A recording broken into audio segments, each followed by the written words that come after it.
One of the more important divisions is the inspection division. You're going to want to have subcategory tabs for property inspection. During the course of examining the property, you're probably going to hire a professional to go through the property and tell you what all the weaknesses are and how much things will be to repair them. In addition, you're going to want to make your own inspection to be satisfied it's a type of property that you'd like to own, and just to get an idea all about it. I've always found that extremely helpful to see the properties that I am interested in. And you don't need to do that immediately, because on the internet there'll be lots of technology where you can actually look at a property from your own computer screen.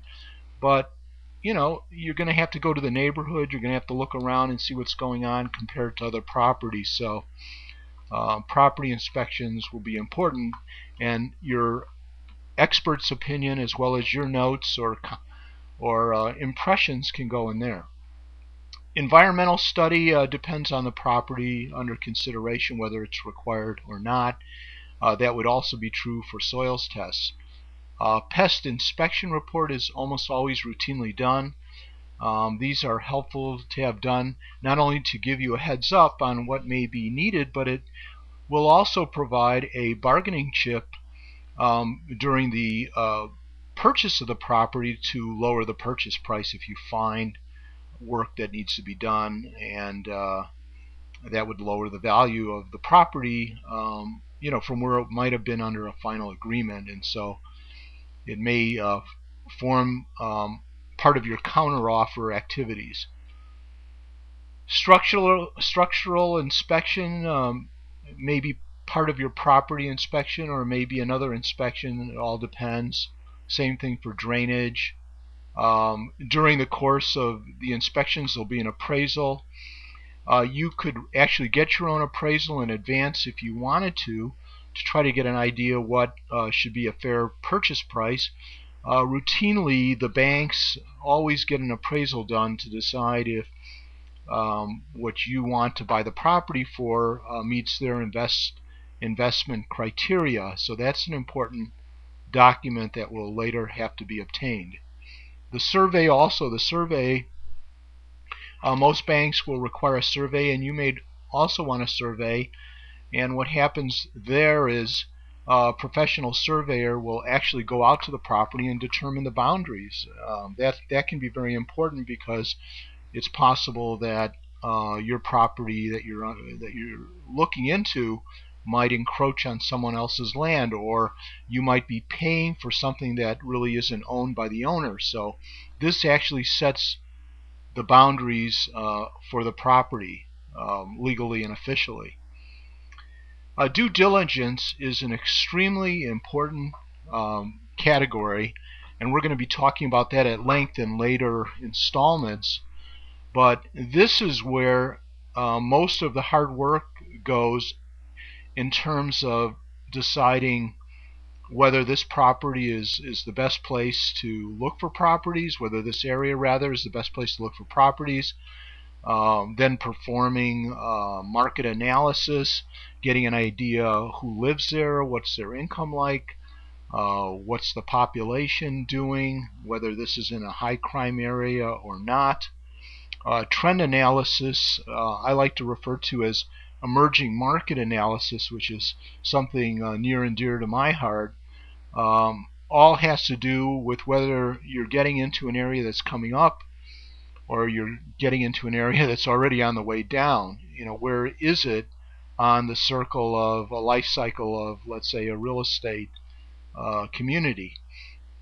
And the other analysis is the financial analysis. So part of due diligence will be, while you're examining this property, you're going to be requesting records from the seller, which will be not only his business records, but also utility records and other kinds of contracts that may affect your ownership, and leases, and all the financial aspects of the property will be collected and then analyzed to see if it meets your investment goals. So I would suggest you create these categories and subcategories, both the red, the blue, and the yellow, because these types of analysis need to be performed to make sure you get the best deal. Photos obviously are what they are. You're going to have photos of the property, and I would suggest taking photos of everything possible, so you have a nice thing to show the banks as well as for your own portfolio. You're going to need a category for insurance on due diligence. You want to see what type of insurance the owner had, as well as what it's going to cost you to insure the property. And you have to be mindful that if you're looking across the United States in areas that you're not familiar, there could be other issues that are affected by climate or geological issues or weather, um, crime, whether there were prior uses of the property involving underground storage tanks or chemicals. So, the insurance is an important item to explore, both from the past, from the landlord's cost basis, as well as what it's going to cost you, and that would be further information going into the financial analysis. Same thing for utilities. You want to get an idea, what the utilities are for the property, so that you can again project the property, how it will do financially. And you want to know whether these costs are going to go up, and who pays for them, obviously. So it's important to flesh out in due diligence all the different utilities and get copies of all the prior 3 years bills, if possible, by getting a letter of authorization from the seller and going directly to the utility company to get that information. Taxes, property taxes, you want to look at those. You want to talk to the tax department and find out whether the taxes are going to change. You're also going to want to know how to challenge those taxes, which could make a result, a beneficial result on your net operating income. So those will be those activities will come in later when we talk about team members and people who you may want to enlist to help you. Other documents, you're going to want all the leases for the existing tenants. You're going to want any documents concerning the existing management of the property, as well as their payroll, whether there's an existing written pet policy, the 3 years owner operating statements. Security deposits are also important. You don't want to acquire the property and then realize the owner ran off with the security deposits, and then if you're dealing with a sizable unit, you could be on the hook for quite a lot of money. So you want to make sure that you accurately account for security deposits and make sure they're transferred to you, or you're given credit for it against the purchase price when you acquire the property. You want to focus on recurring maintenance problems.